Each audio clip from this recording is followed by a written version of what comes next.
And good evening, everybody. Thank you very much for joining us this evening. If I could just do a few items of housekeeping for the session.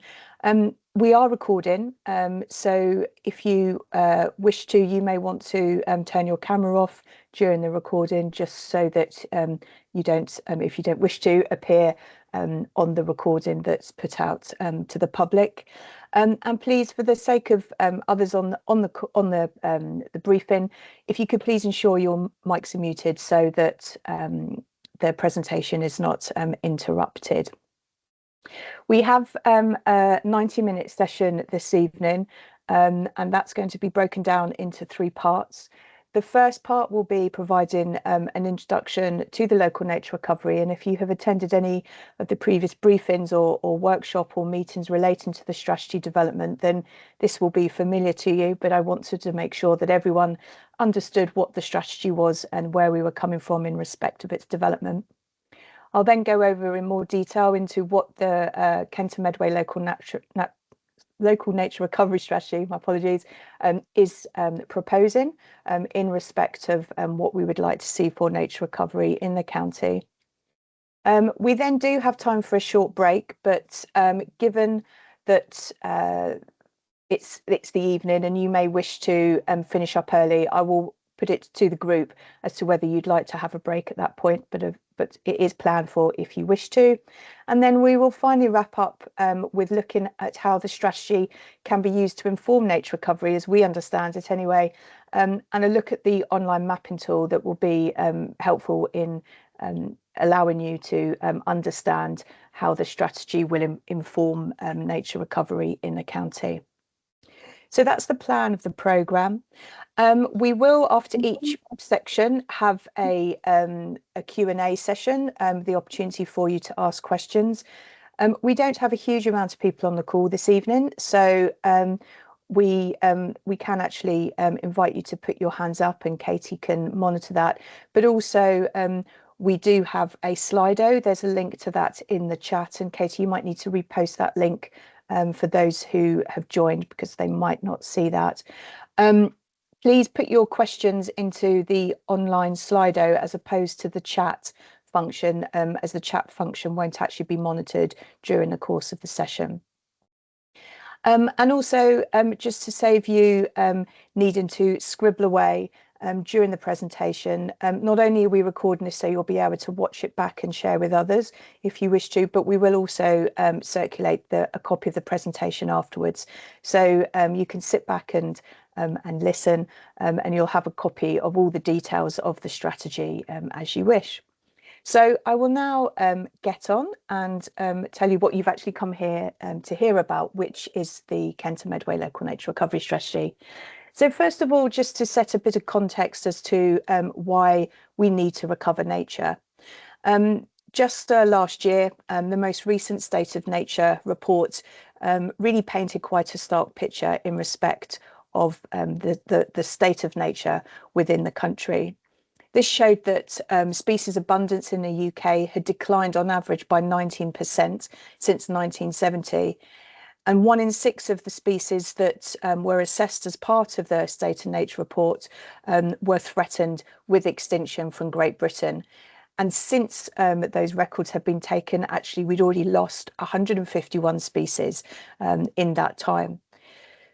And perhaps associated or one of the reasons for that species decline and species loss is that only 1 in 7 of the UK's important habitats for wildlife were found to be in good condition. So if the very habitats that these species depend on are not in good condition, then it's possibly hardly surprising that we're losing species at the rate that we are.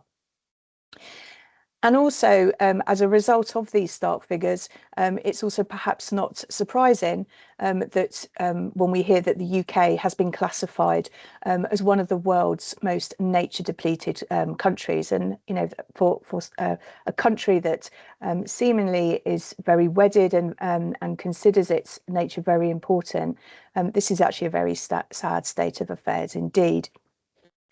And also worryingly is the fact that actually this national picture is also reflected at the local level here in Kent and Medway. So in 2022, we undertook a similar assessment of the state of nature in Kent and Medway, and this showed that 10% of our species under assessment were threatened with extinction. And similarly, in terms of the sort of amount of land in favourable condition, the survey found that 30% of our sites of special scientific interest within the county are not in favourable condition. And when you consider that these are the areas in the county that are home to our rare and endangered species, and on a national basis represent England's best wildlife and geological sites, the very fact that 30% of these are not in favourable condition is very worrying. And no doubt associated with this, the study also showed that there is a decline in the area of land under conservation management. Another fact that probably won't be of surprise to you is that the majority of our rivers and lakes and our coastal waters are not meeting good ecological status. And the very fact that we have a growing population means concerns such as habitat fragmentation and habitat loss and increasing pollution levels are unlikely to change without significant intervention. So it's very clear why we need to tackle this decline of nature and why it is of concern. But one of the other reasons that we do need to take action is not just to address this desperate picture and to take action for nature's sake alone, but also because we rely on so many of the services that nature does provide. So ecosystem services provide us with, for example, food, drink, water, and materials that we use for building. The natural environment also provides regulating services, such as providing us with clean air, providing pollination services for the food we eat, and storing carbon. Ecosystem services also support things such as providing us with healthy soils and ensuring nutrients are cycled throughout the systems. And also, really importantly, our natural environment provides us with cultural services. So that's providing us with the opportunity to enhance our physical health and our mental well-being, and also providing tourism and recreation opportunities. And across all of these ecosystem services is an association of economics, in the fact that many of our economics are reliant or supported on many of these services provided. So recognising both the value and importance of the natural environment to our very existence, but also the desperate state of affairs that we're seeing. In 2022, the government published legally binding targets to protect our environment, to clean up our air and our rivers, and to boost nature. And these legally binding commitments pledge to end the decline of nature and also to then instigate recovery of nature as well. And recognising that any recovery of nature would need targeted, coordinated and collaborative action at the local level, the 2021 Environment Act set in place a requirement for the development of local nature recovery strategies, and that's where we are today. So briefly, what is a local nature recovery strategy? So as I said, they are a legal requirement resulting from the 21 Environment Act, and there will be 48 of these strategies created across the whole of England with no gaps or overlap. So if you think of each local nature recovery strategy as a piece of jigsaw, these all link together and create a complete cover across the whole of England. And to make sure that those join-ups do work, and to make sure that these strategies are developed in a consistent way so that they can work across the whole of the country, they are led by regulations and steered by statutory guidance. And all of them have been provided with a grant by DEFRA to develop the strategies. All of the strategies are developed at a landscape strategic scale, and most of these have been delivered on a county basis. All of the strategies were appointed a responsible authority because they were to be developed locally. And in the case of Kent and Medway, Kent County Council was appointed as the responsible authority for developing the strategy.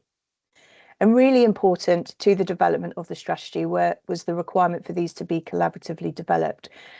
So often when strategies are put together initially, it involves a group of people going away effectively into a dark room and 12 or 18 months later coming out. And the first time that generally stakeholders and the wider population will see anything of the strategy will be when it comes to public consultation.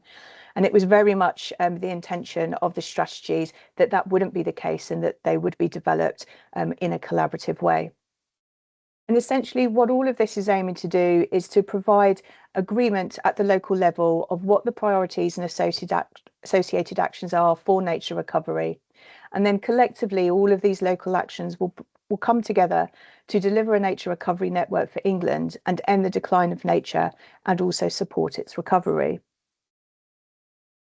So in Kent and Medway, we set about developing a local nature recovery strategy that would allow us to present a set of agreed priorities for nature recovery with associated measures that would deliver those priorities, to provide a shared vision for nature recovery, and also the use of nature-based solutions within the county. And that this would essentially provide us with a framework for joined up action. And because the strategy was developed with those that would be instrumental in its delivery, we would result in not just an ambitious strategy, but one that was realistic and deliverable. And also a lot of these measures are linked to supporting mechanisms and finance that would also ensure that the strategy would stand a better chance of seeing action and seeing results.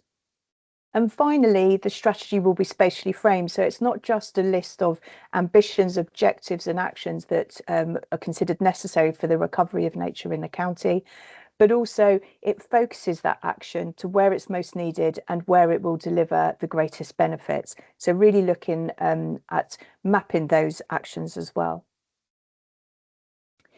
The strategy, as I said, is guided by regulations and statutory guidance, and there's certain elements of it that dictate what it can and can't do. So it's, like I said, it will identify areas where action is likely to provide the greatest gains, but in doing so, those boundaries will not be drawn locally, detailed or definitive. And exactly what that means in practice, we don't yet know, because obviously any mapping work does have to draw boundaries, but it's that definitive boundary that is still to be explored by DEFRA and is still to be explained as to how that will work in practice. The strategy itself, whilst it does identify potential measures that could be taken to support the recovery of nature, the key word there is potential. And these are suggested actions as opposed to dictating actions or instructing their implementation. And it does not do that, nor does the strategy force landowners and land managers to make any changes to the way they use or manage the land or the way in which they deliver their operations. But because, as I said, the strategy itself is linked to a wide range of government grants and fundings, it is hoped that by the very nature of the fact that it is linked to opportunities for funding and investment, that action will be incentivized, and so landowners and managers will want to assist in the delivery of the strategy.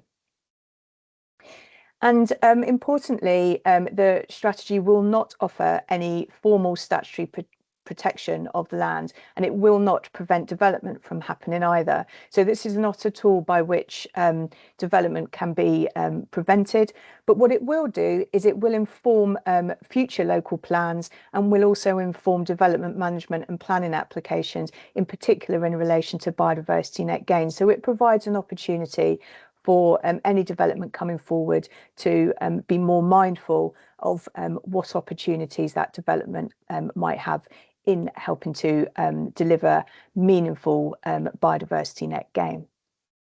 And also, although our work on it in terms of development of the strategy will be finalised when we come to the summer of 25, obviously the real work really begins once that's published. So this is not a case of we publish the document and it ends.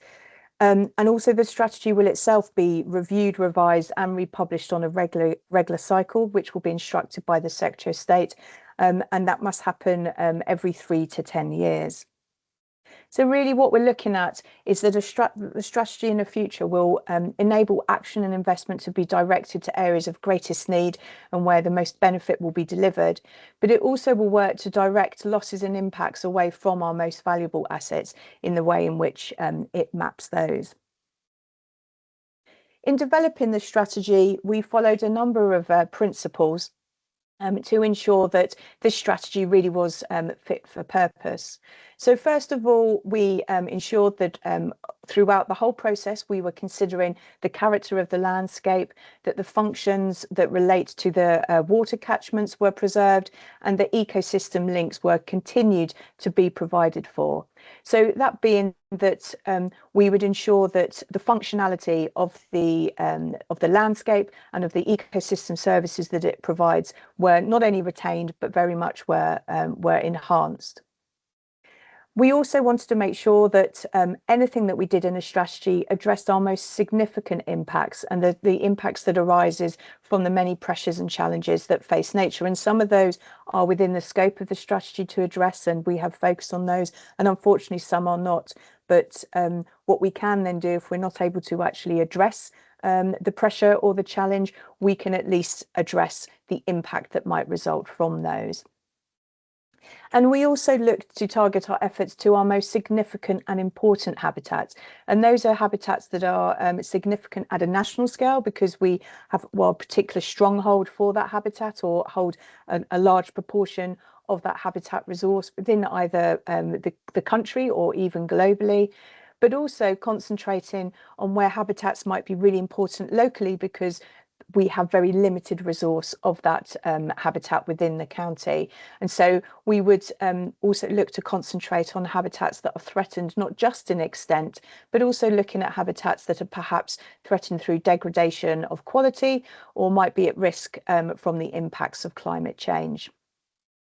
And also we were really keen to make sure that we not only thought of things in respect of the habitat and the wider landscape that habitat contributed to, but also gave consideration to the needs of the threatened species that were associated with that, and looking to identify bespoke interventions and ensuring that any management measures, any potential measures that we were looking at to recommend as part of the strategy considered the species that were associated with the habitats that those measures were tackling.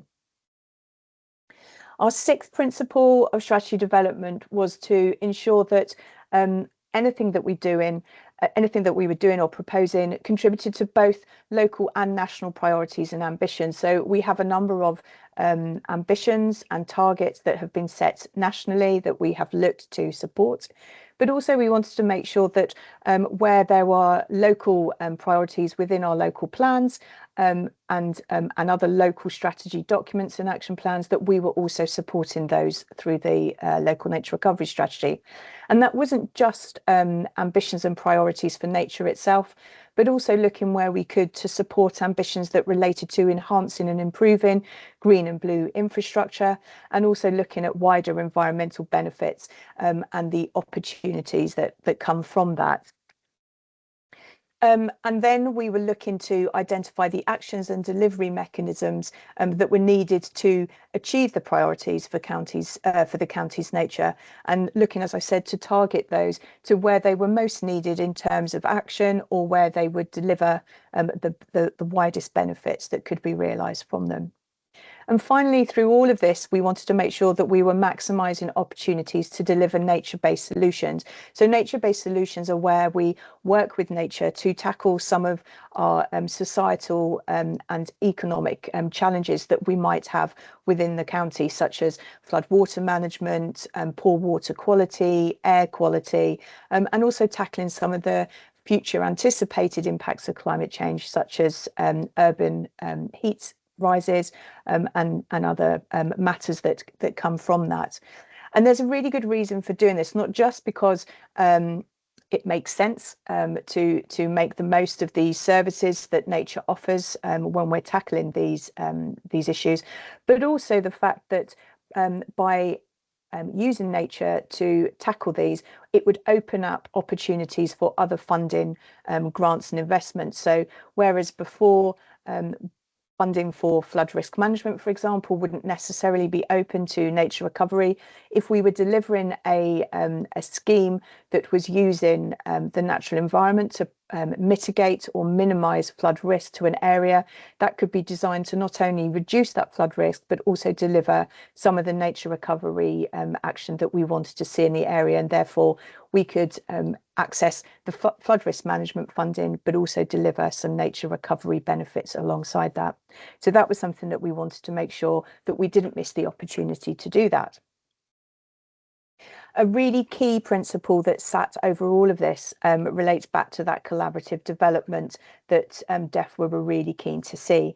And we were really keen ourselves to make sure that we had, from the outset, participation of all stakeholders, because that would enable the strategy to be based on the most up-to-date data and evidence, that we would benefit through developing a strategy with the input of the county's experts, of which we're so fortunate to have many experts within the county through our many different organisations, but also our academic facilities, and also just local people who know the area so well. And it was because of this that also this would allow us to inform the strategy by local knowledge and also importantly practical experience. So in terms of making sure that our potential measures, our actions were practical, it was really important to have people who knew what it was like to deliver this action on the ground to make sure that what we were proposing was deliverable. And finally, also just by allowing people, enabling people to be involved right from the start, it would allow us to make sure that the whole process was completely transparent and people could really have a lot of faith in what we were setting out as part of the strategy. And we were really blown away by the response we got to from stakeholders to asking them to get involved. Just on the numbers we collected alone, we had over 1,000 individuals engaged, but that is considered quite a modest number as it's only based on the numbers for the events that we hosted and collected that data for. But we had the opportunity to meet and go out to so many other different events hosted by others and speak to people about what they wanted to see as part of this strategy. And so it means that probably we envisage that figure is probably doubled. And it wasn't just the numbers that was important. We had sector participation from a very wide range of different sectors involved in the strategy development workshops, from the people that you would expect to see from conservation organisations, but we also had people from academia, from health, from recreation and access, from the business and development communities, and a really, really great representation there. And across the 678 workshop attendees that we had, we saw 285 different organisations, bodies, business and affiliations represented. So a really broad range of people and a broad range of views and thoughts were represented within that strategy development. And in addition to the fabulous stakeholder input that we had, the work was also supported by a project board and a delivery group who steered the work. We had a supporting authorities group, which essentially were all of our local planning authorities were involved in the development of the strategy through this group to make sure that it was a strategy that would work with local planning. We had dedicated advisors from Natural England, the Environment Agency and the Forestry Commission, so the three government agencies most usually associated with delivery of nature recovery.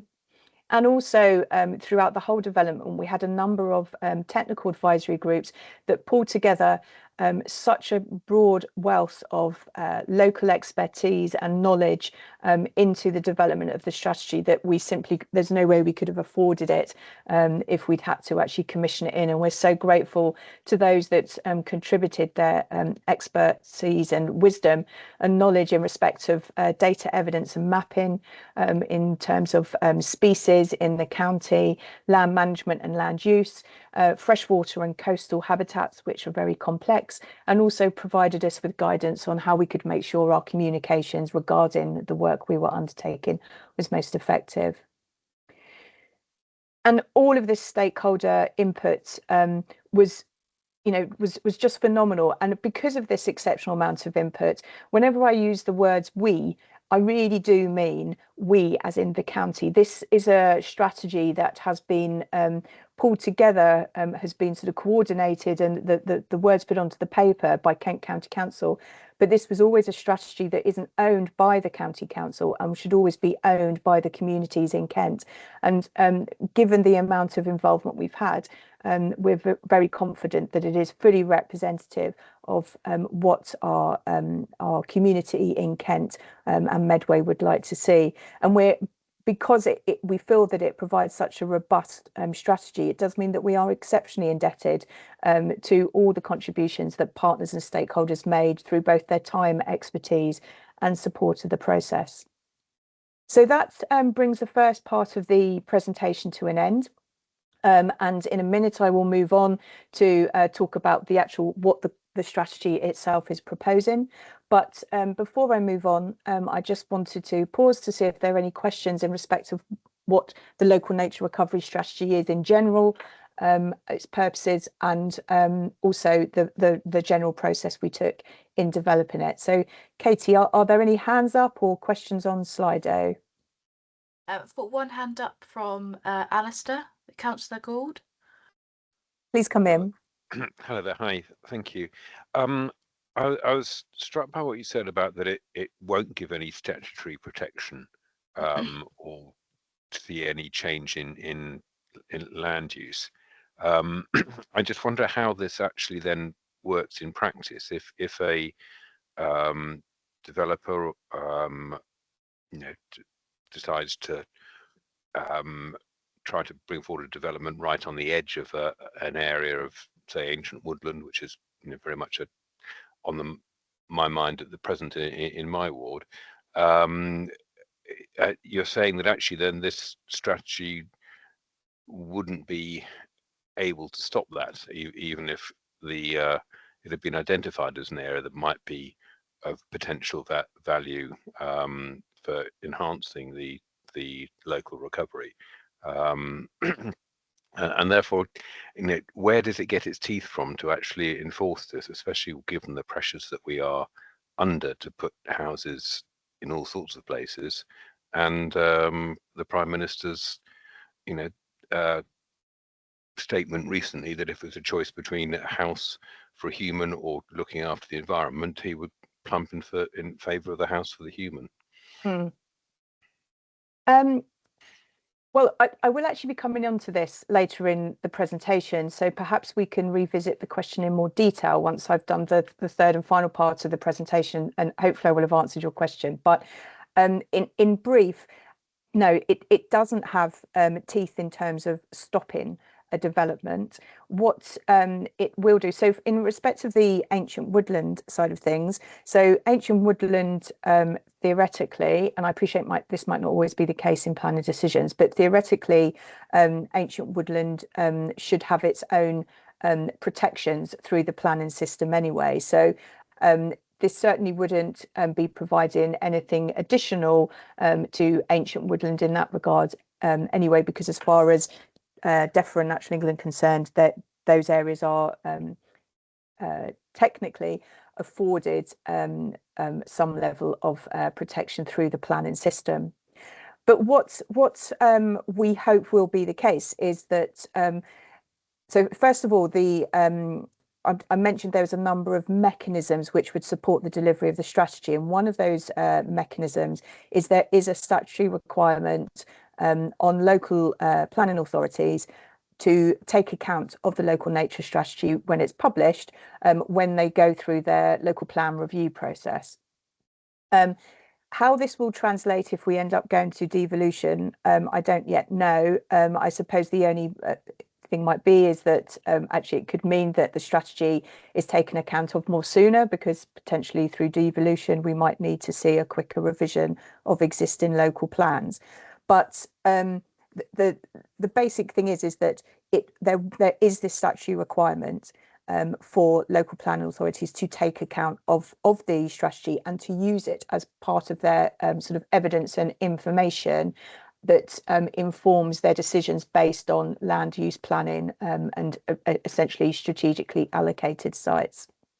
The other sort of teeth that this gives that's given to the strategy is it's directly associated with biodiversity net gain. So I will come on to the detail of this later, but essentially biodiversity net gain is a new mechanism, planning requirement that means that every new development now has to put back a minimum of 10% more biodiversity than it has taken away as a result of the development. And the local nature recovery strategy has a role in influencing the value of the land that might be being impacted, and also has a role in influencing the value of the gain that is being delivered.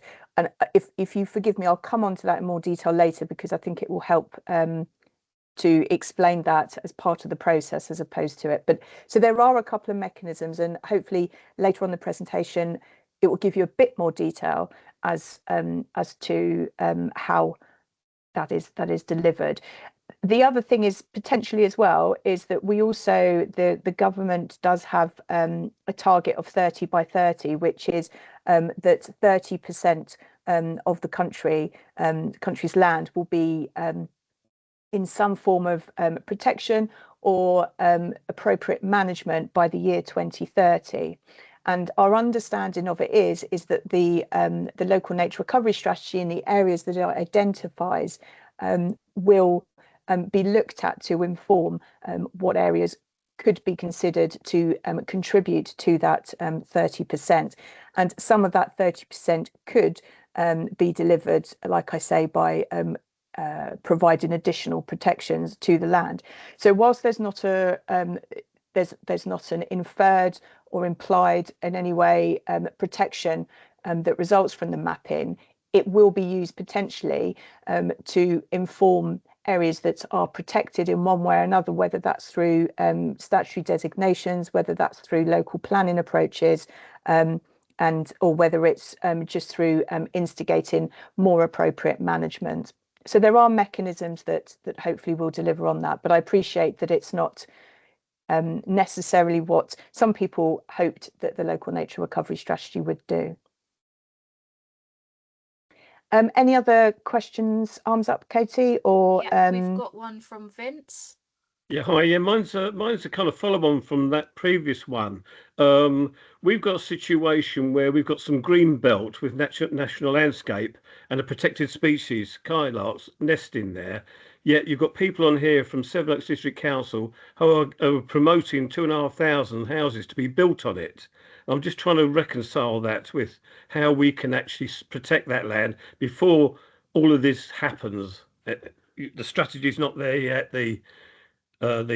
These factors are not there. So how do we actually protect that land in any way, shape or form?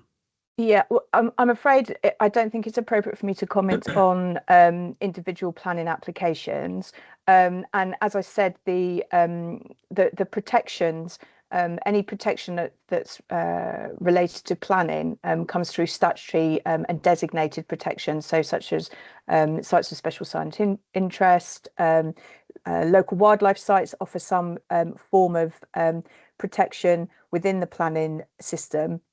So protected species, for example, skylarks, do they feature in this, or yes? Because So I know your net biodiversity 10%, yeah, but actually you can't move them. The way they nest needs its open space and protected space. You can't build and net gain for them. They will be dispersed. Yeah, so biodiversity net gain is delivered on a habitat basis as opposed to a species basis, so it only looks at the habitat.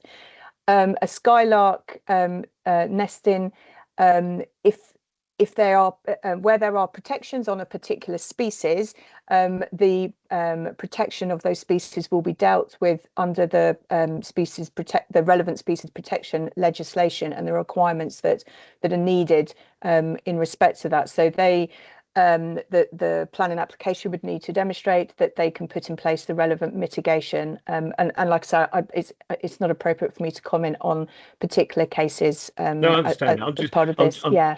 I was really using it to try and shape the kind of conversation, not specifically to that, but the fact it was green belt, it was national landscape, and there's a protected species on it. So I was really meaning in that sense. Yeah, no, absolutely. And but that's the thing, is so that the local nature recovery strategy doesn't offer protection, and the reason that it doesn't is theoretically those protections for vulnerable species and for vulnerable habitats or important habitats should already be in place through designated habitats, through protected species legislation and the planning system. If there is some failure in the application of that, that's a failure of the legislation, as opposed to a failure of or not so much a failure of the local nature recovery strategy, but the fact that the local nature recovery strategy is not doing that. The whole reason the local nature recovery strategy is not aspiring or aiming to offer that protection is because theoretically that protection should be in place. Okay, thank you. I appreciate it's not very satisfactory, but obviously at the local level, we can only work with the legislation and the policy that is derived nationally. So Yeah. that's what we're working with. I look forward to that. Thank you. Katie, any other questions? Yes, we also have Councillor Ray. Please come in.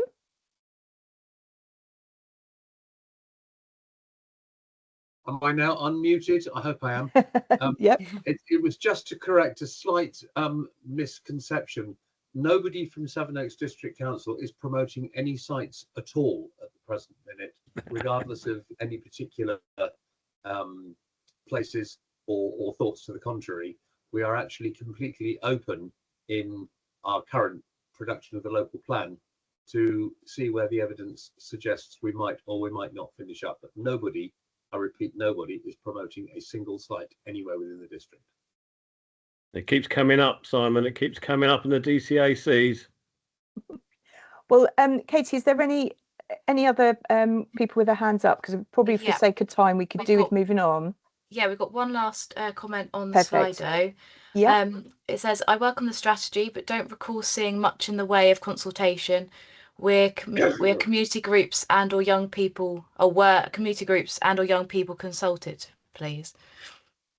So the approach hasn't been consultation. The approach has been engagement, proper engagement. So rather than just popping it out, we've had a number of workshops across the process of the strategy to make sure that people can really can get involved. But there has been, and we have actually had quite a lot of community groups involved in that. In fact, from a lot of our workshops, community groups were one of the highest represented sectors, I'm pleased to say. So there certainly was that involvement. We have also looked to involve the young. We have done a number of education packs and activities that we put out to schools. We've attended young farmers events. We've attended a school sort of, I don't know what it was really. It was like a farming land use activity day up at the county showgrounds, where there was over 1,000 pupils went along there, and we did activities. And we've attended a number of community events, including things like the ploughing matches and other local events that have been hosted around the county, where we've had stalls to sort of talk to young people and get them engaged. And probably unsurprisingly, they've often got it a lot quicker than perhaps some of the adults have in terms of what we need to do and what they want to see. So we have very much engaged both of those sectors throughout the process. Okay, well, thank you for those questions. I will now move on and get to the detail of the strategy itself. So the strategy is divided into 2 documents plus an online mapping tool. And the first part of the strategy, it essentially sets the context and provides a justification for the priorities and actions that the strategy is proposing. So this is things like, you know, what our landscape looks like, what our significant areas are, the sorts of habitats and species that we have and that makes Kent so special, what changes we've seen in the landscape, what pressures, threats and challenges are facing it, and also a review of, like I said, those local priorities, ambitions that that we want to see delivered and that the local nature recovery strategy could support. But I've decided, for sake of time, to not dwell on that, because I'm making the assumption that everyone knows how important the natural environment in Kent is, and also understands why we need to act. But if, when you go and have a look at the strategy document, you have any questions or queries over part 1, or you'd like to discuss in more detail any aspect of it, please do get in touch. So instead, what I want to do is focus on part 2, which is the real nuts and bolts of the strategy. So part 2 of the strategy presents a number of parts that are required by the legislation. So meeting the requirements of what the legislation sets out a local nature recovery strategy should do. So that is setting principles and vision, setting out what it is that we want to achieve through priorities, how we will achieve that by potential measures, where we want to see that by targeting and mapping those potential measures. And then there are 3 maps, sort of high-level maps that we had to produce, which is our areas of particular importance for biodiversity, areas that could become of importance for biodiversity, and something termed the local habitat map. And I will now go through each of those elements in turn, starting with the principles and vision. So we have decided in the development of the strategy to adopt the Lawton principles, which essentially work on the basis that, first of all, we need to improve the quality of our existing habitats and ensure they're in a healthy and functioning state, and look after better what we already have, essentially. So that's the better principle. We then have the bigger principle, which is increasing the size of what we have. So not only do we look after what we have, but we do our best to extend it and make it bigger. Then we also want to see additional sites, new nature-rich sites, so creating more natural areas in the county that not only provide more space for nature, but also allow us to connect up our core sites and make the landscape of Kent more sort of accessible and more better for species to move through. And finally, that brings us to the final of the Lawton principles, which is joined up. So that's making sure that all of our sites are connected. So whether that's enhancing those connections that already exist or putting in place new ones. And that's really important because as our climate changes and species move and migrate, by ensuring that they can move through the landscape because our habitats are connected, we give our nature much more resilience to adapt and to be able to move with a changing climate. And then we have also added on 2 further principles to those as part of our strategy. And those are working with nature and using natural processes to tackle some of the socio and economic challenges our county faces, so using nature-based solutions. And then also making sure that we really embed the role of private landowners, land managers and farmers in the strategy in helping us to deliver a better and more coherent and resilient wildlife network. And that's really building on what already is out there. So we're not for 1 minute suggesting that this is a new thing, asking our landowners to take part, but it's about recognising actually what a great job they've done to date and building on that and making them a really recognised part of that process. And throughout the strategy, what we aim to do is that every single one of our potential measures, every single one of our actions should be delivering against one of these principles. So when we started reviewing the outcomes that our stakeholders were telling us that they wanted to see for nature, there were some very clear emerging high-level ambitions that centred around broad habitat groupings. So we took those themes that we were hearing from our stakeholders and used them to develop 10 ambitions that together make up the local nature recovery strategy vision for the county. And under each of these ambitions sit more specific priorities, and many of those priorities then drill down to specific habitat types and really get down to the sort of the nitty-gritty of what people want to see happening in the county. So these ambitions are focused on increasing the functional connectivity of high quality habitats, of increasing the use of nature-based solutions, of making sure that land management and land use is increasingly delivering nature recovery gains, that species are put at the heart of habitat management, restoration, extension and creation, that we restore, connect and extend species-rich grassland, that we safeguard our successional habitats from loss and damage, that we bring our woodland trees and hedgerows under increased active management and also increased cover and connectivity, that we ensure our freshwater habitats are clean, sufficient and healthy, and that the catchment functions that are associated with them are restored, that we provide for nature in our urban environments, and finally that we have high functioning natural and connected coastal habitats. And there's more words that are on that vision, and I will leave you at your leisure to really read those. But what I will say is quite often the words that we use for ambitions are sometimes very sort of inaccessible to some people, because they can just read like words. What does it really mean? What does restore mean? What does extend mean? What does create mean in real time? So to support the appreciation of what these words really do mean, the project commissioned some artwork to illustrate arguably so much better than the text can.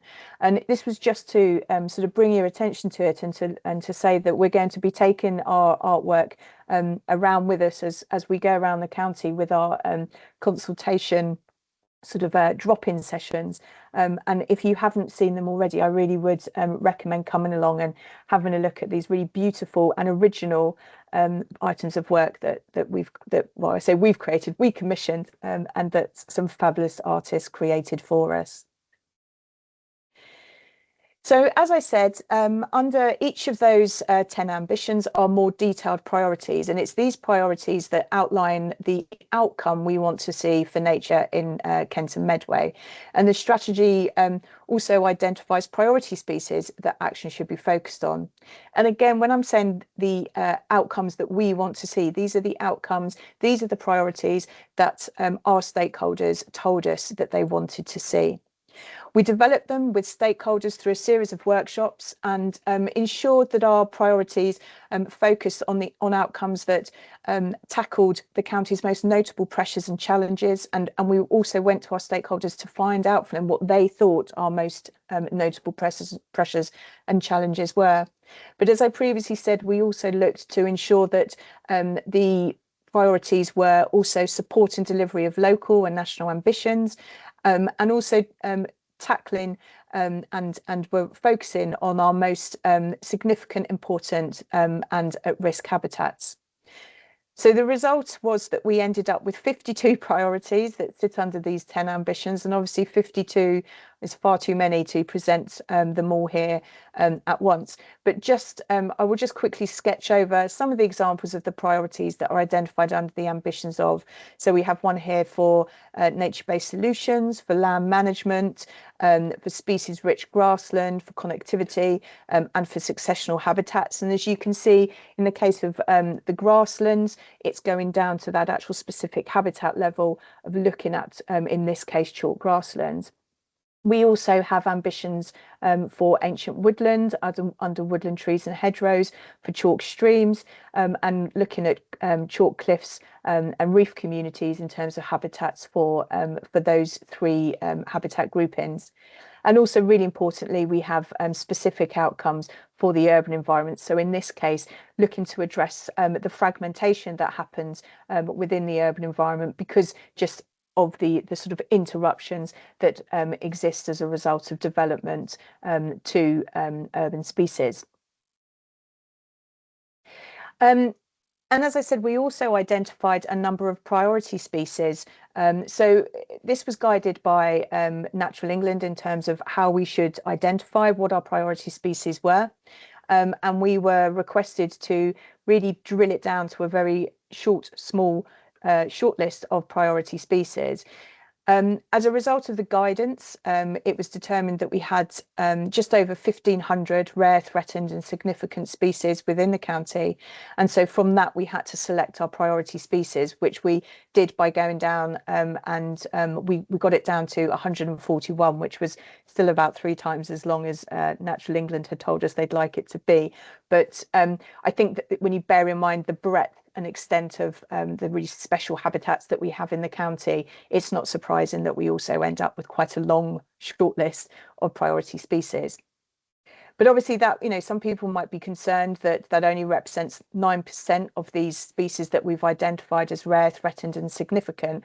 And so what we did was, when we chose our 141 species, and they represent species from across all taxas, when we selected them as priorities, they were selected not only on the basis of a need and an urgency, but also in consideration of whether action for them would also support the recovery of other vulnerable species that were associated with the same habitat assemblage. So we do hope that whilst it's sort of focused down on 141, there will be much wider benefits.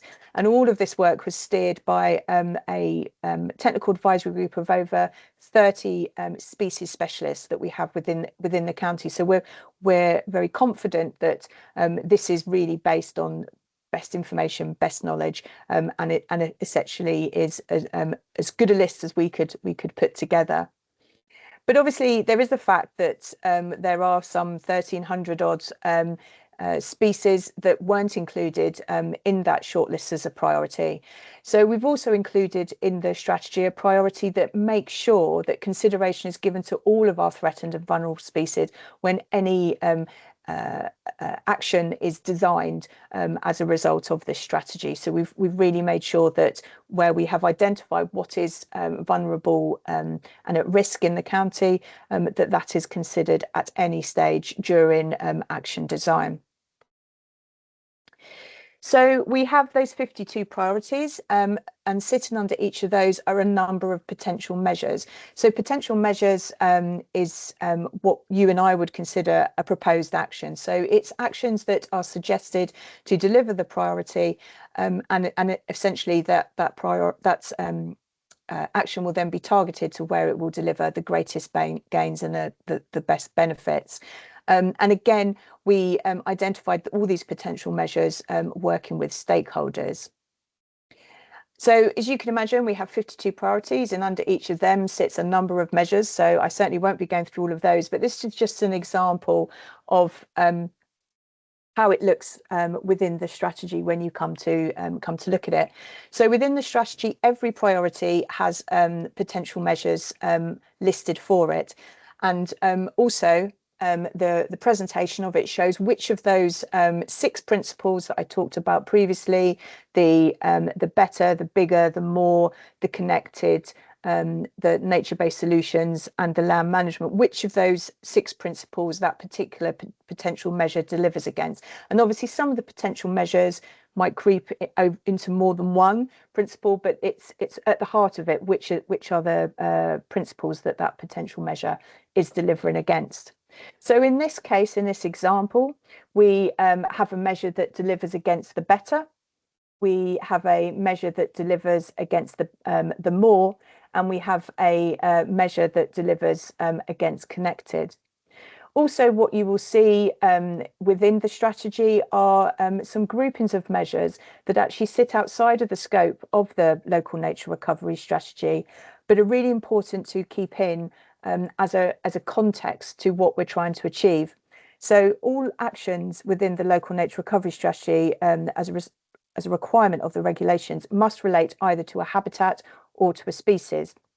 But our feeling was there were a number of actions that were required, things like, you know, supporting landowners, providing advice, providing networks, providing information to people about why something is important or why you need to sort of reduce your disturbance of the natural environment. Those sorts of things were really important, because whilst the action was was necessary, if you like, the capital works, the action that was required to actually make the change, to even get to the point of delivering that action, or to ensure that that action is delivered and is then managed into the future properly, there were these supporting mechanisms, supporting measures that were needed.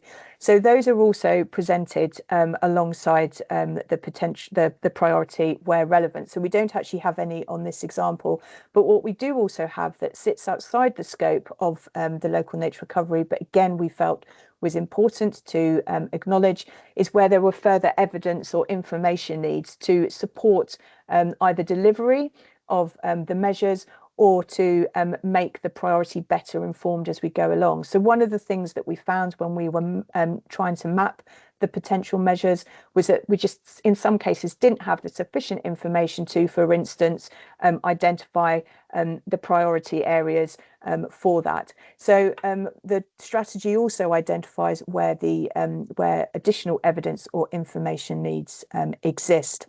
And this will be particularly important for when we're coming towards our revision and review and update of the strategy within the next 10 years, because this will make sure by addressing those that we will be in a better place and a better position to really inform the mapping going forward.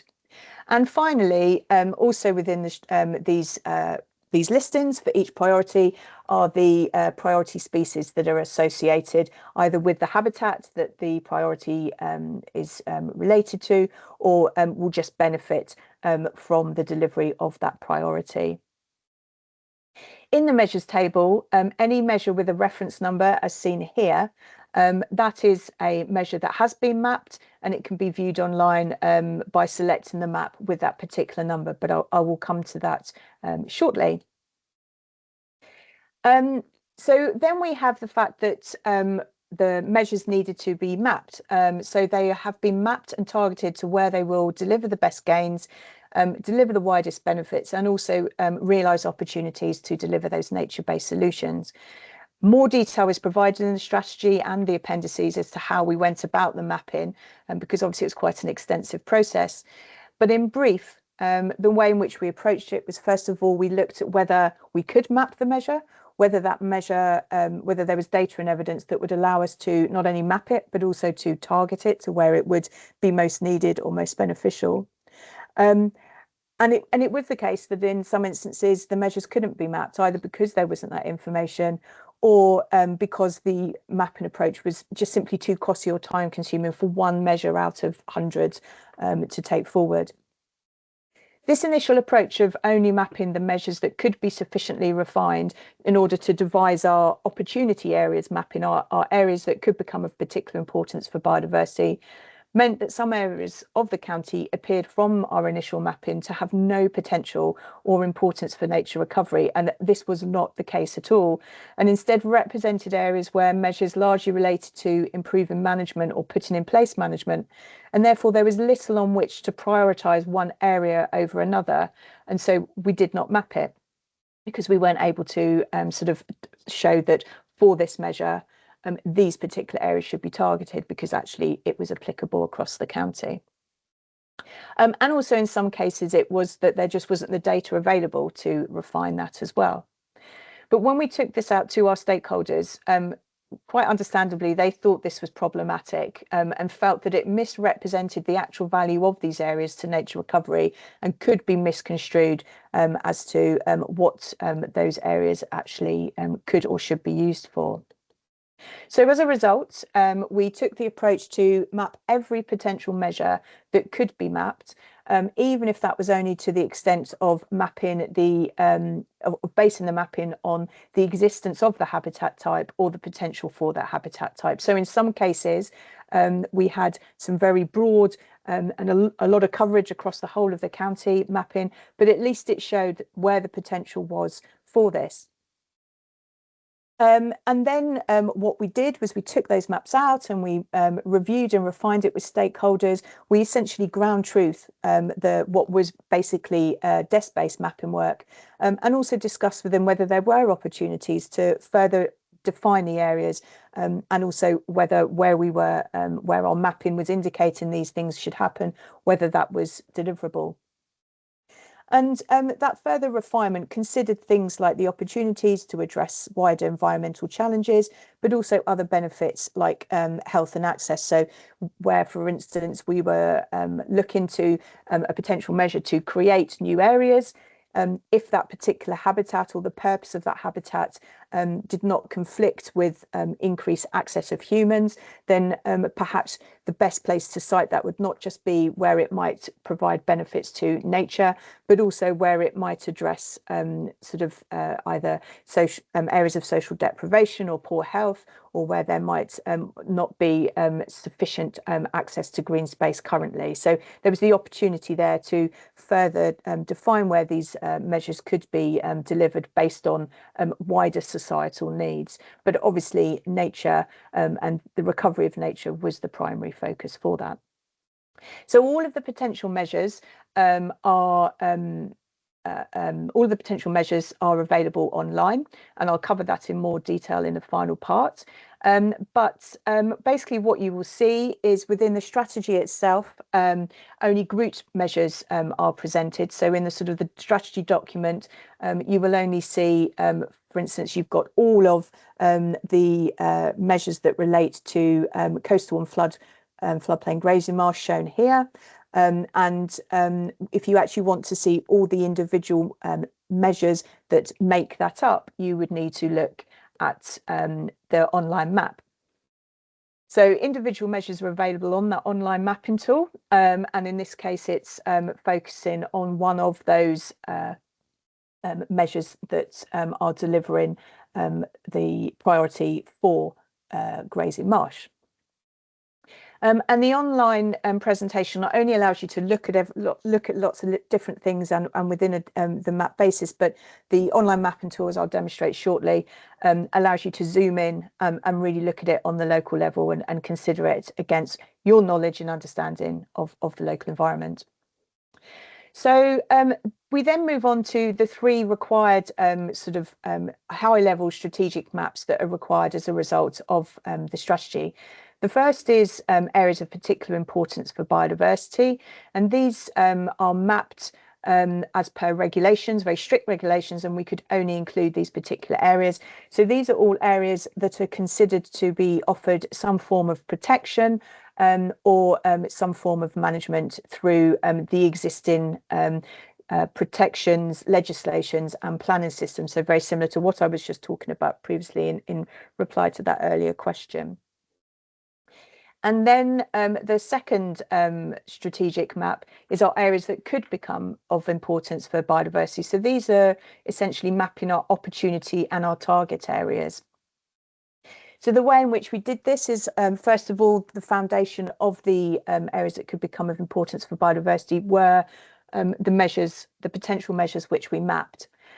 And so this is where we sort of we break some of the measures apart, because those that we mapped to show the opportunity for that particular measure, regardless of whether it was sufficiently refined, we take those out, and we've only used the maps that were sufficiently refined to inform the areas that could become of particular importance for biodiversity. And essentially what these largely excluded were those were measures that related to management. So the majority of measures that relate to restoration, creation and connection have been used to inform the area that could become of importance for biodiversity. We did further refinement of these, again considering how we might further drill those potential measures down to address our health and access requirements, but also meeting some of those other challenges such as flood risk management and air quality. And then finally, we refined that map even further by applying some connectivity modelling. So we use that to really focus the areas that could become of importance to address areas where there was low species flow, where there was bottlenecks within connectivity, and also to provide increased buffering and linking to our existing areas of particular importance. And the rationale for this final refinement was that a more joined up connected landscape is the ultimate ambition of the strategy if you consider the principles as a hierarchy of going from better to joined up. So this is just a very quick illustration of why we need to target. So as I said, not all of the potential measures could be used to inform the areas that could become of importance for biodiversity because their coverage was too wide and undefined. And this map illustrates the point perfectly because this shows you all of the potential measures that we did map on one map. And so as you can see, pretty much every element of the county is covered. And this isn't surprising.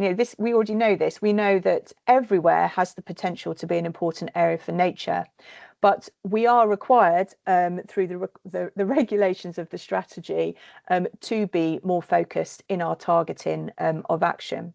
So that is why we had to apply that the rationale and the refinement that I've just referred to, and that brought us to the map that you see now, which is the areas that could become of particular importance for biodiversity, and that covers about 38% of the county, which is in line with the majority of other local nature recovery strategies that are emerging and have managed to publish their areas that could become of importance for biodiversity. So the final sort of strategic map that we're required to produce is the local habitat map. And this is essentially a combination of the existing areas and the potential areas combined to give us our areas of strategic significance. And that's what that map looks like there. So that's the end of the second session. I'm very conscious that time is marching on and I still have a fair bit of detail to provide you as to how the strategy will inform nature recovery and how you can use the online tool to understand that. But if we just pause for a couple of questions that relate to what we have set out as the ambitions, priorities, measures, and those high-level maps, and then we'll crack. If everyone's happy with us not having a break, we'll crack on just because it's now getting quite late for you all to be staying on. Katie, do we have any hands up or any questions in Slido? No, not at the moment. Okay. If anyone does wish to have a break, please feel free to step away. And as I said, we're recording this, so it will all be there for you to catch up on. Okay, am I all right to proceed then, Katie? Do we have a clear thing? Okay, fabulous. So the mapping tool that I'm going to show you now and that you will hopefully have a play with over the course of looking at what the strategy proposes, it's been created for the purposes of the consultation. So it's quite a, well, I would say it's a basic tool. Kent Wildlife Trust, who've done all our mapping work, would probably sort of balk at me calling it basic, because it really is actually anything but basic. But it's some of its functionality is limited. And the reason we've done this is because we don't yet fully know exactly how our mapping is going to be used in the many different ways in which we know it is going to be used. We just don't know the mechanics of how it's going to be used. And so we didn't want to spend a lot of time and money of a limited budget on a sort of all singing, all dancing, whizzy online platform to then find that it wasn't fit for purpose. So we've produced something that allows our people taking part in the consultation to have a look at the draft maps and to be able to understand and delve into the detail of it. But we will be producing something with improved functionality by the time we go out to publication in the summer. So we're not actually inviting any feedback on the mapping tool as part of the consultation. We're only inviting feedback on the maps it presents. But we will be speaking to many people over the course of the next 6 months as to what they would like to see in an online mapping tool, and we will do our best within the limits of resources and abilities to produce a tool that really does meet the requirements of all. So when you first launch the mapping tool, you will get the pop-up as shown, and you just simply need to read through that sort of introductory text and then just click OK. It's just sort of a few sort of disclaimers in terms of it. One of the things it does note is that the tool can be sometimes a bit slow depending on your internet speed and your computer specification because of the amount of data and information that sits underneath the tool. So we do ask people to be patient as the maps load, and it could take up to 2 minutes. But if you find that it really is stretching beyond this, then we would suggest refreshing the tool and just relaunching it to make sure that it hasn't got stuck on something.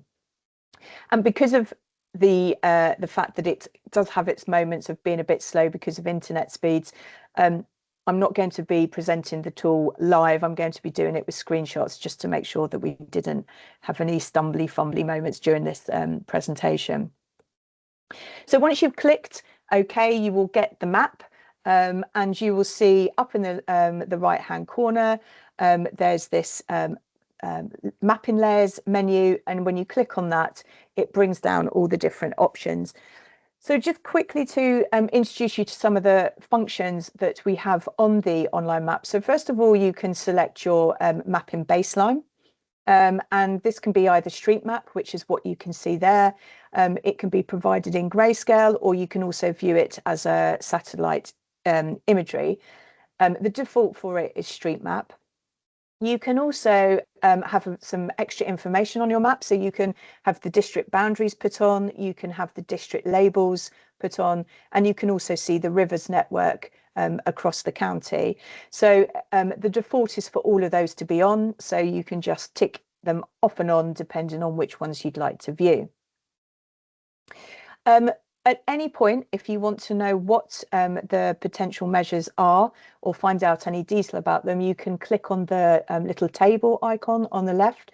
So when you select the habitats down the side there, it will produce a drop-down box that will list all of those potential measures reference numbers. Now, as you would have seen from the examples, a lot of the potential measures are very long and very wordy, so we're not able to include all of that within the layers menu because it would just end up being pages and pages long. So all that are included are the reference numbers. So at any time when you're looking at it, if you want to remind yourself specifically what that measure is about, you just simply click on that mapping table and it will bring up the information you need. And the final function that's on there that you might find of use, or you certainly will find of use, is the zoom function. So by using the plus and minus on that left-hand side, you can screen in and out of the map. So as I said, if you want to know what a potential measure reference number relates to, you click on that button on the side there, the table button, and it will bring this screen up. And then simply all you do is you just stick your measures reference into that search box to the far left of the table, and it will bring up what the measure is. And it will also tell you within the table whether that was a map that was used as a baseline for the areas that could become of importance for biodiversity, and also gives you a brief description of the method used to map that particular potential measure. But more detail on the mapping method and the data sources can be found in the appendices to the strategy. So it's just a summary, just so you can get an idea of what is in there. So that's sort of what the functions that the map provides for. So now to just talk about how the strategy itself and the maps themselves will help to inform nature recovery. So the first purpose of the strategy is to direct action for nature. So that's not just in terms of directing what the measures might be, but also where those measures would best be delivered. In some instances, these are wide-ranging areas, and so when you pick up a map, it will just show quite a big swathe of the county covered. And in others, they are specific areas, and that, as I said, depends on how far we could take the mapping and the capability that there was in being able to really refine those down. In all cases, whether the mapping is sort of very broad scale or very focused, the mapped areas are indicative. Some management measures to increase the functionality or the biodiversity of a habitat are mapped, and some are not. But where mapping indicates where this so the mapping indicates where this management may be most needed or results in the greatest gains. But it's important to remember that the introduction of appropriate management will deliver benefits wherever it is applied. So whilst some of the management measures might have been refined down to areas where it's of real benefit. That's not to say if you were to introduce that management measure at another appropriate area that's not mapped, that it wouldn't derive benefit. It's just about how far we were able to drill down those management measures to where they were seemingly most needed. The strategic nature of this document means that some of the measures may not be relevant or even appropriate when considered in detail at the local level. And it should be noted also that a potential measure may have value locally, but that value is not reflected or is not comparable when considered strategically at the county scale, and therefore it wasn't mapped. But exclusion from the mapping does not indicate that that action is not applicable at the local level. It's just because of the nature of what we were required to do, we had to identify the most significant or valuable areas at a strategic level. So again, it's the same as the point I made about management, that just because it's not mapped doesn't mean that it won't be deriving benefits locally if it's introduced, and obviously if it's appropriate at that place. Also, the desk-based approach of the mapping means the mapping is theoretical and it's not based on actual known site conditions.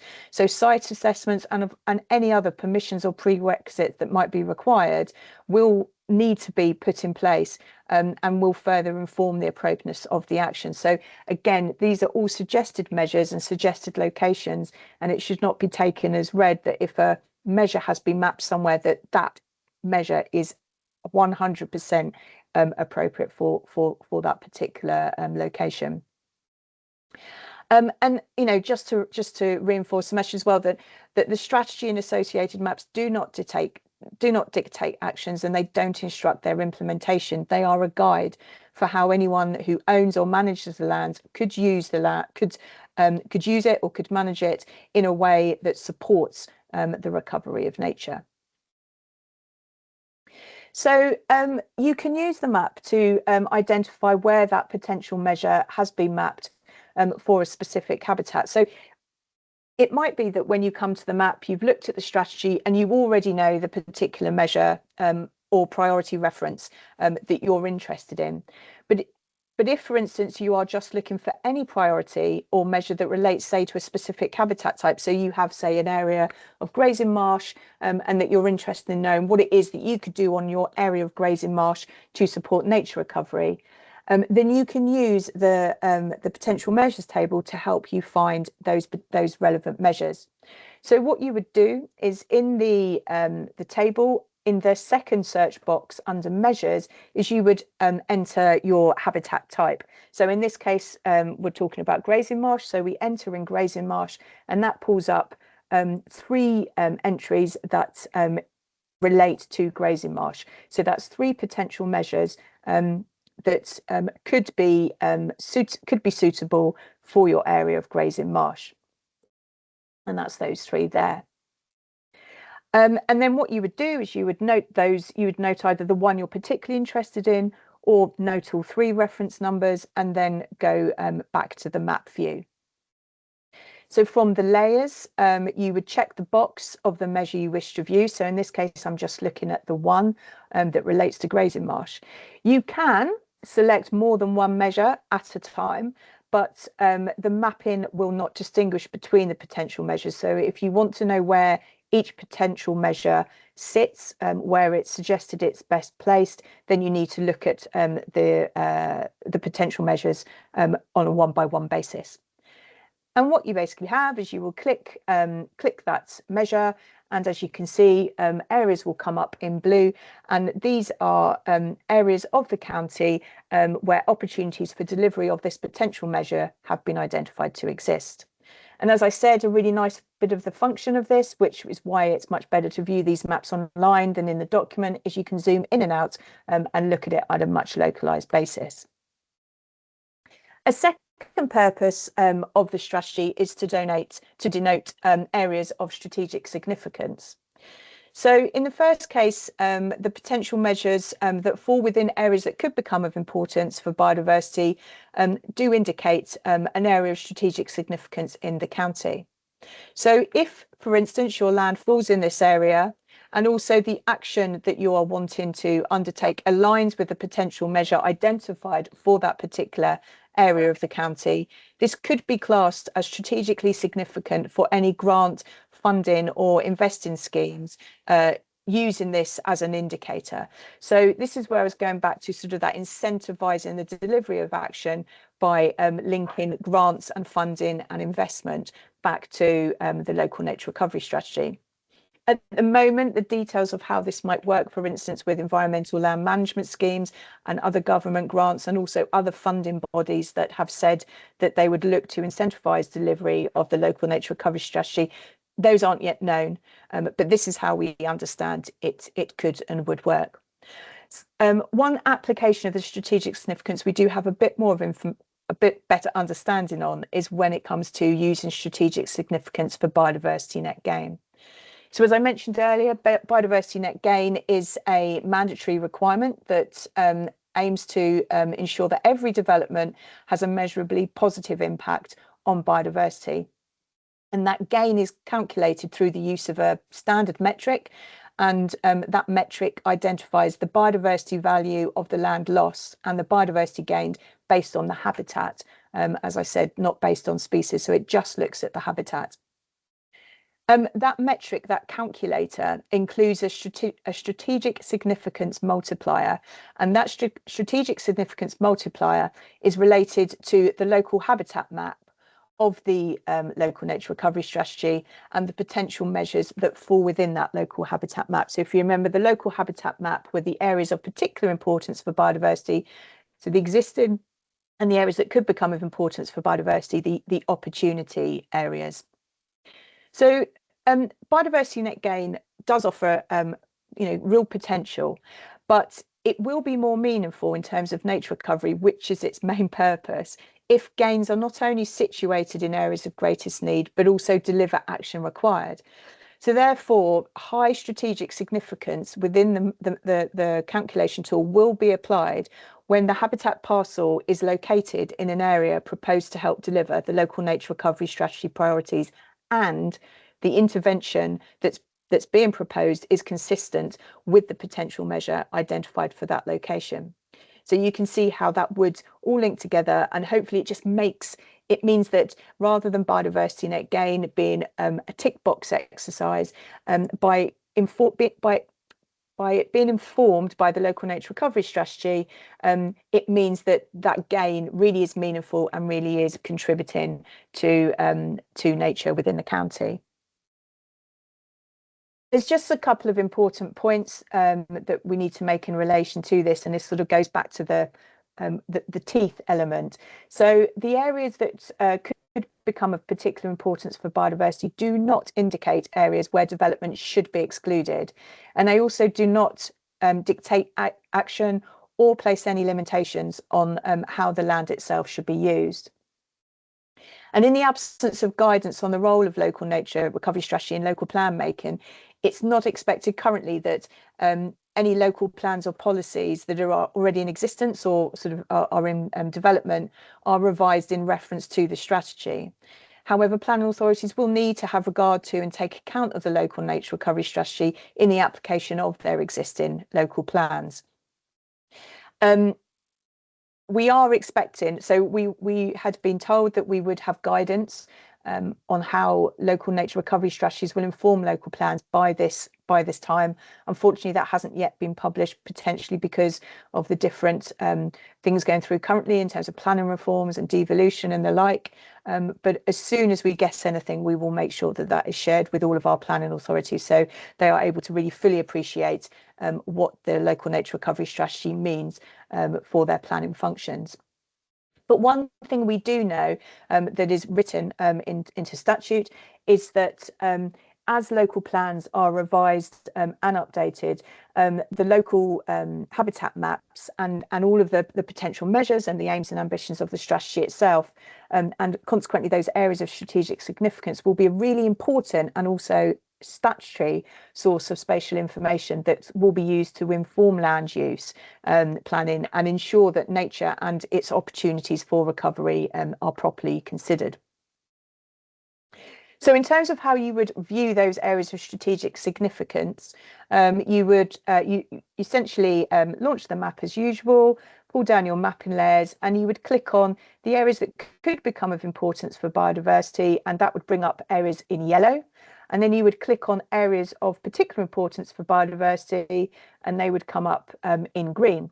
And what you result in is a map that's coloured in various areas of green and yellow, and anything that is coloured green or yellow is the local habitat map and denotes the areas of strategic significance. So any area that is coloured green or yellow would classify as an area of strategic significance. So if you were wanting to see whether your whether your biodiversity net gain proposals or your project potentially would qualify for any influences that strategic significance might give to that. You would do it by, first of all, selecting the measure that you want to review. So, for instance, if you were looking to make some to do some work in increasing grazing marsh, like we have selected here, you would just click on the relevant potential measure, and then you click on the two mapping layers of areas of particular importance and areas that could become of importance. So the two layers that make up the local habitat map. And what that then does is it would create a beautiful patterned map as demonstrated here. But what this actually shows is any area that's shaded in dark green is indicates an area where that potential measure falls into an area of strategic significance, and likewise any area that is coloured in orange shows where that potential measure falls into an area of strategic significance. What the map will also show is where areas remain blue, that is an area where that potential measure has been identified, but it would not be eligible for any uplift or multiplier or the like that results from the strategic significance. And also you can see on the map there are areas of light green and yellow, and those are the areas of the local habitat map where that potential measure does not fall. You may wish, for various reasons, to view your potential measure just in context of the areas of particular importance for biodiversity. So you would do exactly the same thing, but you would only click the layer for areas of particular importance for biodiversity. And likewise, you might want to look at it in terms of opportunities for increasing and for that increasing that particular habitat type. So if you just want to see it on the opportunity and target areas map, then you would just select the areas that could become of importance for biodiversity. So it does allow you to view it in three different ways, but essentially if it falls in either the APIB or the ACIB, then that's classed as strategic significance. So as I said, there is a very defined and statutory role for the strategy in relation to local planning.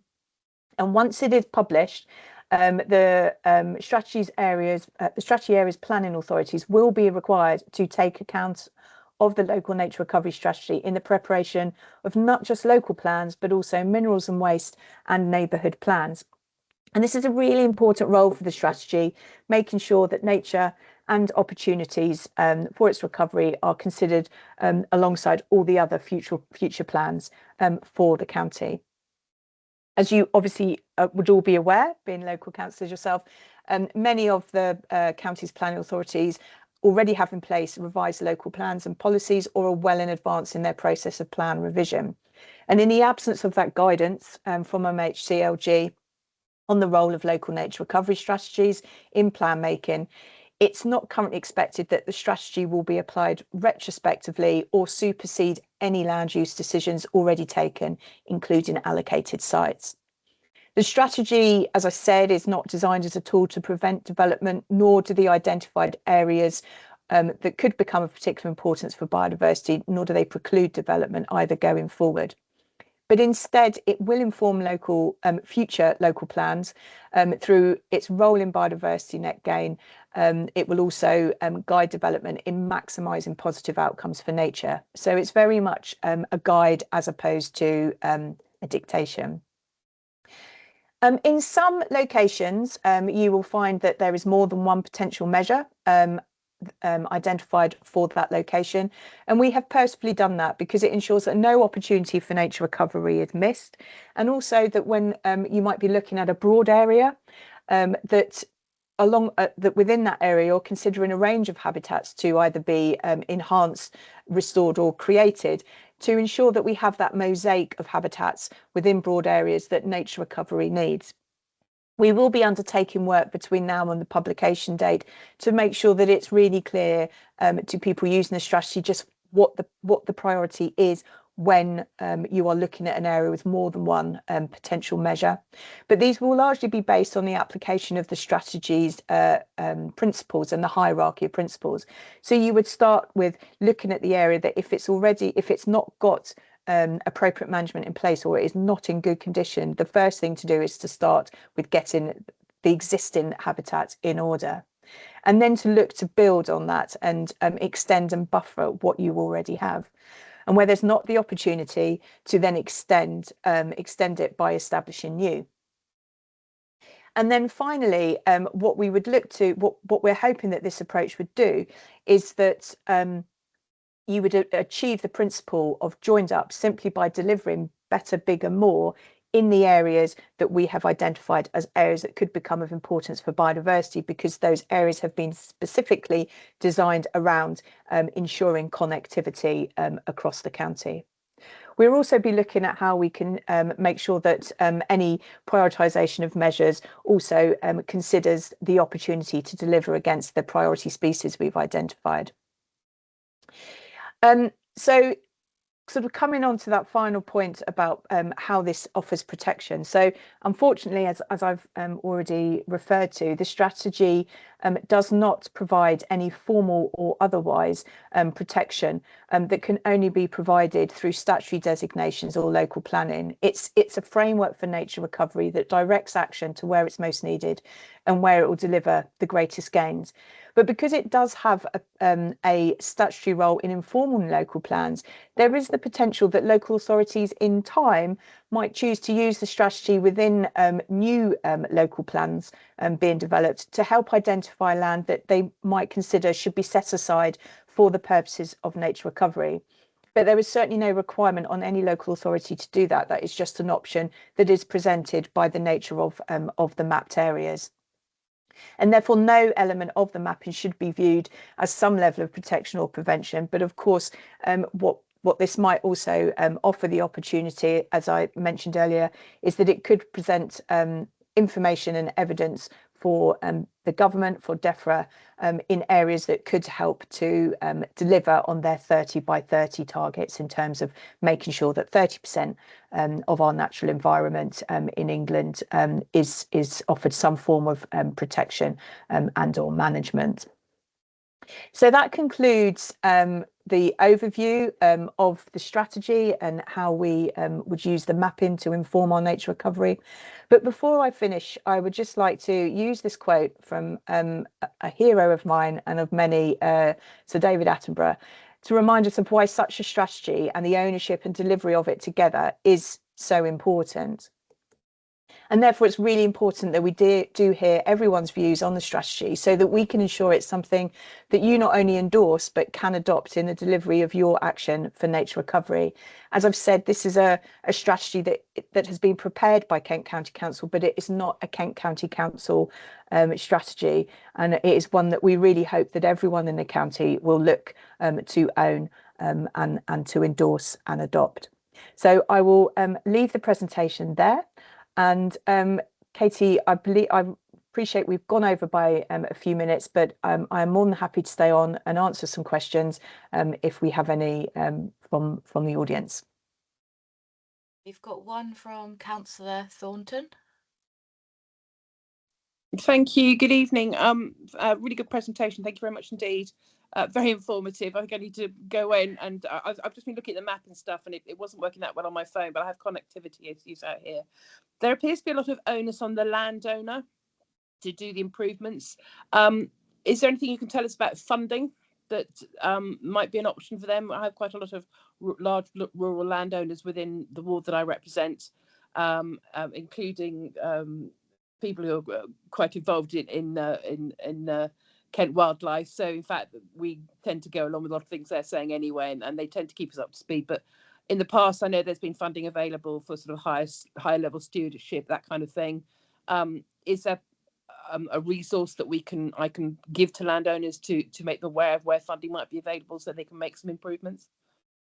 So this is a question that understandably we've been asked time and time again, and consequently we've been asking DEFRA time and time again. So the basic answer is I cannot tell you the direct mechanisms by which this is going to happen, but what I can say is our understanding from DEFRA is that the local nature recovery strategy will be linked to environmental land management schemes, which is essentially that stewardship that you're talking about. So the new schemes that are coming out that are supporting nature and stewardship of the land by landowners and farmers and the like, will be the requirements of that will be linked to the local nature recovery strategy. So anything that is in there that is proposed on privately owned land, there is no assumption that a landowner or farmer is going to deliver those actions out of the goodness of their own heart. The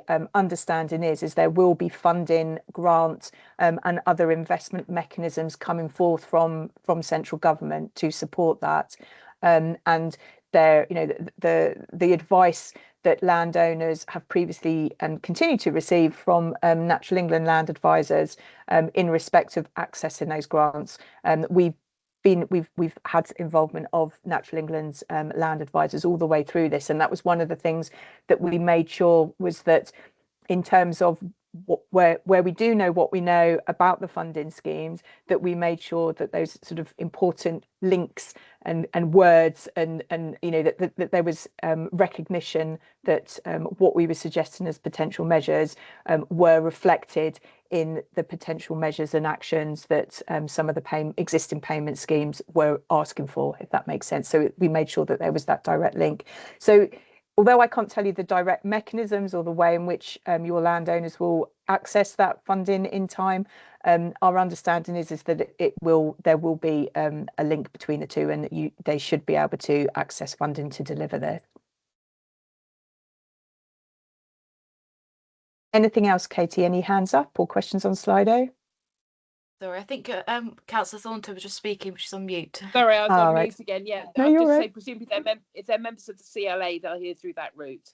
Absolutely, yes. Yeah. And again, so the CLA and the NFU were on a multitude of layers of our delivery structure, from board to delivery group to that land advice network as well. And they have been speaking with their members, not just in Kent, but across the whole of England, and also very much linked in with DEFRA as to how this all works. So once DEFRA have decided how it's going to work, my understanding is the CLA will be the first to know. Yeah, I had another brief question. That was looking at your partners. I noticed that Kent Downs are obviously being actively involved, but it doesn't appear that the High Weald landscape are part of your partnership. Is that because the majority of their area is out of county? Because obviously there's a swathe at the bottom of our district represented by them. No, they absolutely were. So the High Weald and Kent Downs, both national landscape units, their directors sat on our boards, and officers from the units sat on the delivery group and were involved. So yeah, both of them. Yeah, and I actually forgot to say, when I was talking about when we took the maps out and we reviewed it with stakeholders, that included some dedicated sessions with every one of our planning authorities to look at those maps, but also we sat down with both Kent Downs and High Weald national landscape teams as well to look at the detailed mapping. So they most certainly have been involved for sure. Great, thank you very much. You're welcome. Anything else, Katie? Yeah, we've got Joanne. Yeah, thank you. And thank you, Elizabeth, for the presentation. That was really useful. I'm a councillor from Thanet, we've got one of the most sort of nature depleted districts in Kent. I just had a quick look at the map. I was sort of quite excited to look at it, but then I was quite disappointed that there doesn't seem to be a lot of coloured areas in Kent. Does that mean that we don't have the potential for nature recovery? What can I do about that? It doesn't seem to be, when you look at Thanet, that there's very few yellow spots, blue spots. What's going on there?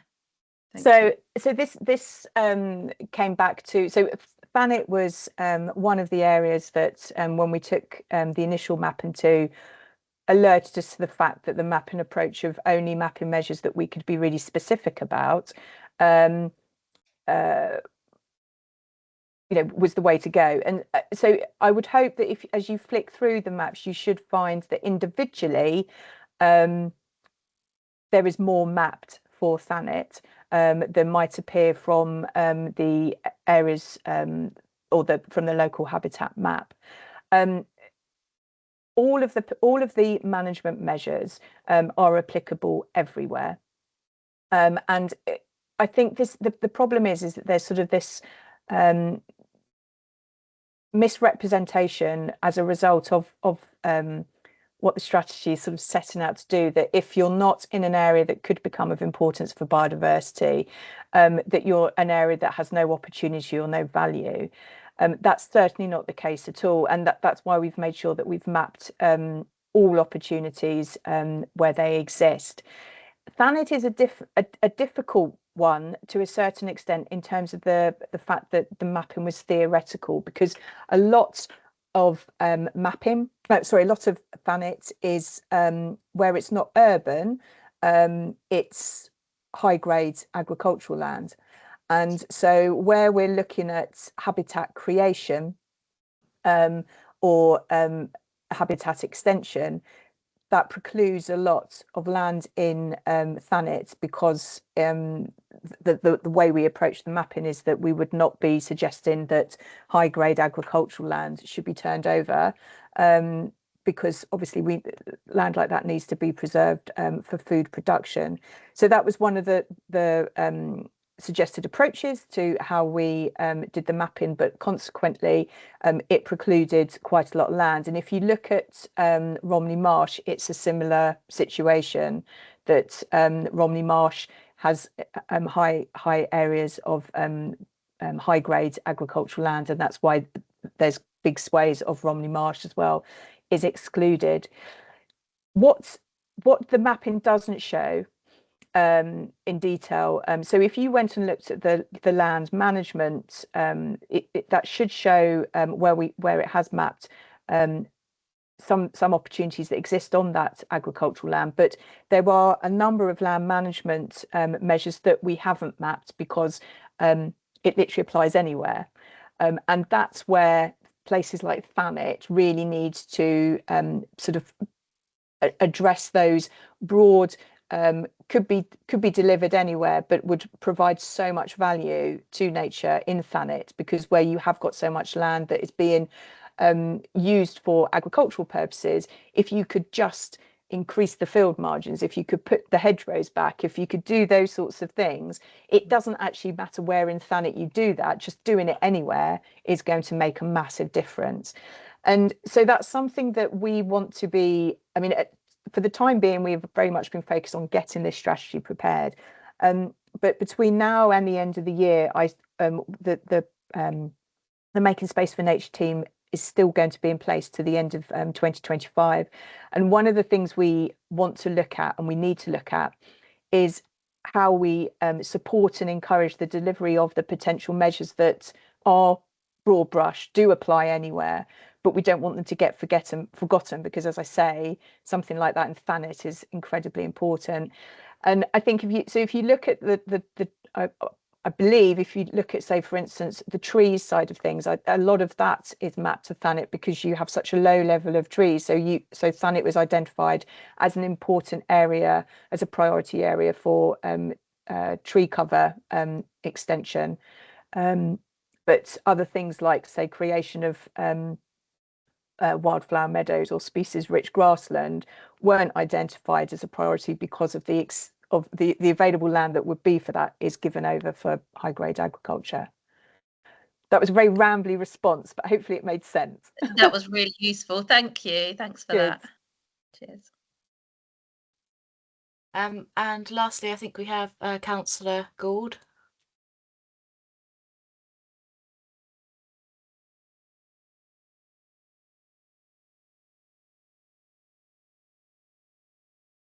Councillor Gould, would you like to come in?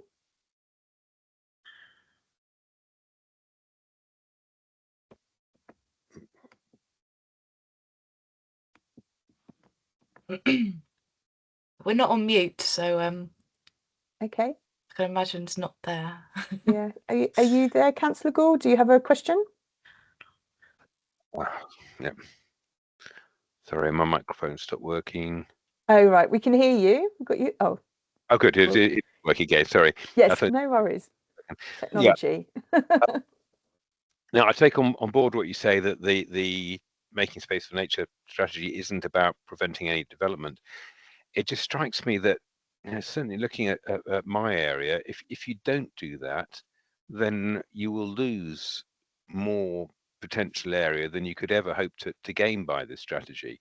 And I, it almost feels it's a bit of a misnomer that actually you're making space for nature, but you're not actually going to stop the destruction of land where you could make space for nature.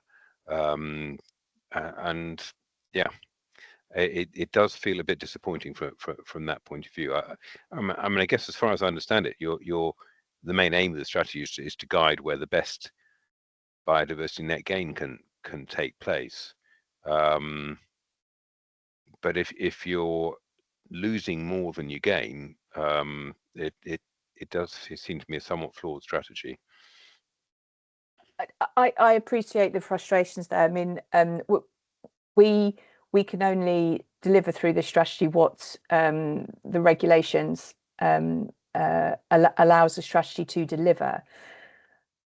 But I mean, it's a bit sort of chicken and eggy, really. But in time, my hope would be, and maybe I'm naive to suggest this, but my hope would be that we will get to the point that areas that have been identified as having, a real value and as an area of opportunity to support nature recovery will, in essence, have some form of protection, because those areas will be considered when local plans are doing their allocated sites, so that that there is already this very clear indication of where our most valuable sites are and where our most valuable sites could be, the areas that are really important for nature recovery. And that in time, as local plans are reviewed and revised and updated, and with this being a statutory source of evidence and information, that you would that local planning authorities would use that as part of the sort of informing process for selecting their allocated sites. There's also the fact that, as I said, the local habitat map and those areas that could become of importance for biodiversity have a strategic significance associated with them, and that works not just in terms of delivery of net gain, but also the value of the land that you might be taking away. So if your land sits within an area of strategic significance, then therefore the value of the land that you need to put back plus the 10% is going to be greater than if it wasn't in an area of strategic significance. So again, it's all a bit sort of cart before horse, but in time, one would hope that land purchases for development would first consider whether this was in an area of strategic significance, either because there's a genuine desire to not develop on land that is of importance for biodiversity, but also just purely from the economic factor that if you develop on land that has been identified as strategically significant, the chances are it will literally cost you more in terms of meeting the regulatory environmental requirements on and obligations on that land than if you weren't developing in an area of strategic significance. So whilst it doesn't give us that the potential benefits right now, in time, one would hope that it does sort of influence and does go to that position of the strategy, not only directing action and investment to where it's most needed, but also in time diverting or preventing those impacts happening on our most valuable assets.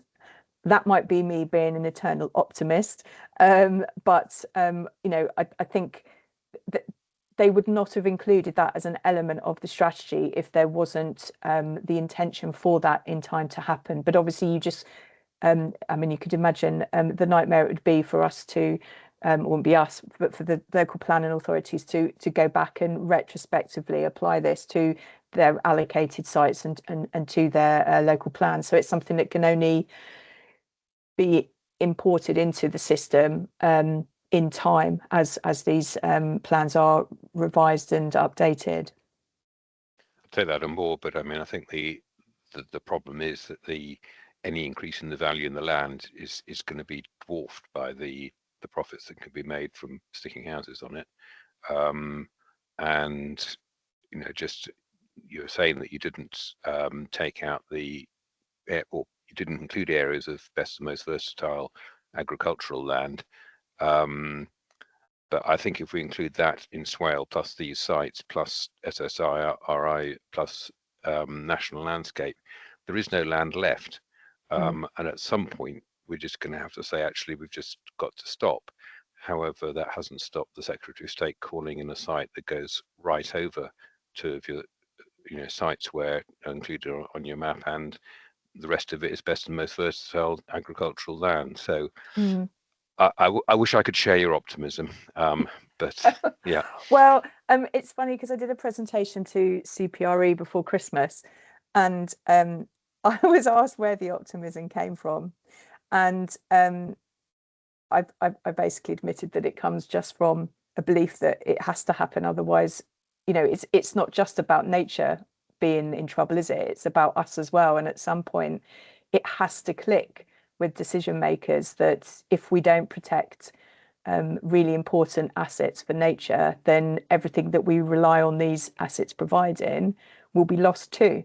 So even if you don't care about the protected species and the unprotected species that reside in them, at the very least, you would hope someone would care about the services it provides to us. So I completely share your frustrations, and it does really feel sometimes like it's sort of fighting a losing battle.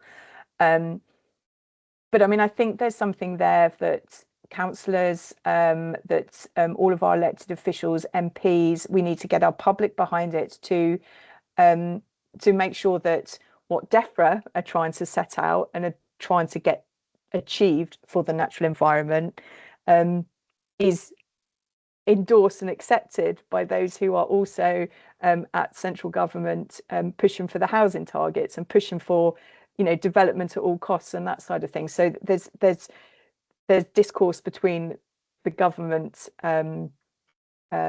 departments, which actually is where all of this problem really sits, unfortunately. And but we as a community could potentially be doing something from a lobbying perspective to draw attention to that.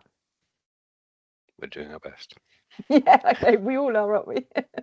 But I mean, it does feel like a real uphill battle. I really understand and feel your pain there.